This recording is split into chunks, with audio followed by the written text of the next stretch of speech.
Live, सामाजिक सांस्कृतिक बांधिलकीचे यथार्थ दर्शन। मुख्यमंत्री युवा कार्य प्रशिक्षणाच्या कालावधीत वाढवून देण्याची मागणी। सिल्लोड तालुक्यातील युवा प्रशिक्षणार्थी शिक्षकांनी दिले निवेदन। महाराष्ट्र राज्य पातळीवर सुरू करण्यात आलेल्या मुख्यमंत्री युवा कार्य प्रशिक्षण योजना अंतर्गत युवा शिक्षण प्रशिक्षणार्थी यांना 6 महिन्याचा कालावधी दिलेला आहे, परंतु शैक्षणिक वर्ष 6 महिन्यात पूर्ण होत नाही। ज्याप्रमाणे विद्यार्थ्यांना शिकवण्यासाठी पूर्ण वर्ष दिले जाते, त्याचप्रमाणे आम्हाला प्रशिक्षण पूर्ण करण्यासाठी 11 महिने कालावधी वाढवून देण्यात यावा, या मागणीचे निवेदन सिल्लोड तालुक्यातील युवा प्रशिक्षणार्थी शिक्षकांच्या वतीने आमदार अब्दुल सत्तार, तहसीलदार संजय भोसले, गटविकास अधिकारी रत्नाकर पगार यांना देण्यात आले। या प्रसंगी संघटनेचे अध्यक्ष प्रशांत धनवट, उपाध्यक्ष पूजा जाधव, सचिव भानुदास गोरे, स्वप्नील गव्हाणे, दिव्या निकम, ज्योती पवार, ललिता पंडित, माधुरी सागरे, सुरेखा भोसले, रेणुका कलम, अरविंद काकडे, संकेत मोक्से, अण्णा काकडे सह आदींची उपस्थिती होती। याविषयी गावदर्शन लाईव्हला दिलेल्या या प्रतिक्रिया। गावदर्शन लाईव्ह प्रतिनिधी गणेश रके, छत्रपती संभाजीनगर।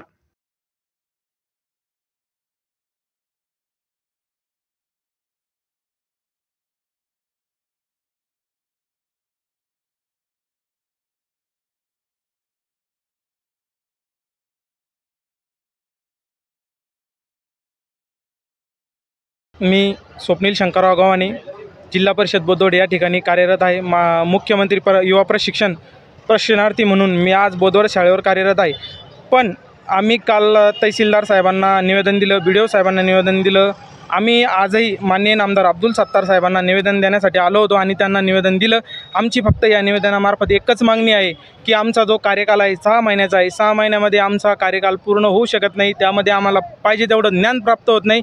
आम्हाला आमच्या ज्ञानात वाढ करण्यासाठी आणि आम्हाला पुढे अजून याच्यापेक्षा जास्त काम करता येईल, त्यासाठी आमचा जो कालावधी आहे जो 6 महिन्याऐवजी 11 महिन्याचा करावा, यासाठी आम्ही निवेदनात मागणी केलेली आहे। तरी माननीय आमदार साहेबांनी सुद्धा आमची मागणी विधान भवनात लावून ठेवावी, एवढी त्यांना मी विनंती करतो।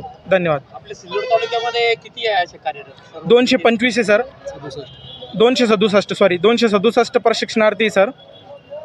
सर्वांची अशी मागणी? हो, सर्वांची मागणी आणि सर्वांच्या सिग्नेचर पण आहे। मी सुरेखा सुखदेव भोसले, माझी शाळा जीप प्रशाला काळेवाडी केंद्र भराडी, इथे मी मुख्यमंत्री युवा प्रशिक्षण कार्यार्थी शिक्षिका म्हणून रुजू करण्यात आलेली आहे। आम्हाला 3 महिने झाले। आमची आतापर्यंत तहसीलदार सरांना, BDO सरांना आणि आज आम्ही इथे अब्दुल सत्तार साहेबांना निवेदन देण्यासाठी आलेलो आहोत। आमचा कालावधी त्यांनी वाढवून द्यावा आणि आमचा जो मानधन आहे त्याच्यामध्येही थोडीफार वाढ करावी, ही आमची आज निवेदन घेऊन इथे आम्ही साहेबांपर्यंत आलेलो आहेत आणि आमचं एवढं निवेदन तुम्ही मान्य करून घ्यावं ही आमची तुमच्यापर्यंत प्रार्थना आहे सर्व प्रशिक्षणार्थींची।